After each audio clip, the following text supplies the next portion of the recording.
এবার নতুন মঞ্চ গড়ে আন্দোলনে ঝাঁপানোর প্রস্তুতি শুরু করে দিয়েছে রাত দখলের ডাক দেওয়া সেই মেয়েরা রিমঝিম, সেনাহা, রুবিয়া মণ্ডল, অনুষ্ঠা দাস। তারা মনে করছেন দেশ এবং রাজ্য দুই সরকারি মহিলাদের নিরাপত্তা দিতে ব্যর্থ হয়। এজন্য বিকল্প মানুষের ইতিবাচক সমন্বয়ক মঞ্চ গড়ে মহিলাদের সুরক্ষা অধিকারকে সুনিশ্চিত করার কথা বলেছেন তারা। এই মঞ্চে সাধারণ মানুষ সামিল হতে পারলেও রাজনৈতিক নেতৃত্বের কোনো জায়গা নেই বলে জানিয়েছেন।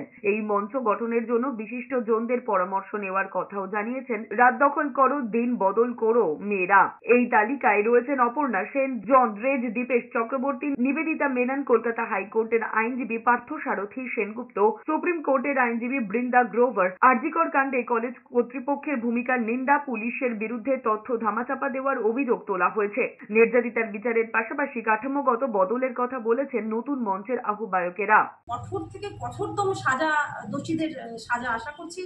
এবং একটা অনুরোধ সবার কাছে, যত টিচার আছে, যত শিক্ষক শিক্ষিকা, ছাত্র ছাত্রী, খেলোয়াড়, আমার নিজে আমি খেলোয়াড়, একজন নারী, আমি সবাইকে অনুরোধ করব আমাদের সাথে একসাথে সেই দিন যেন 9 তারিখ, যেটা 1 মাস হচ্ছে আমাদের 4:10 সবাইকে আহ্বান করছি সেইখানে আমাদের সাথে একসাথে এসে আমাদের সাফল্যমণ্ডিত করুন।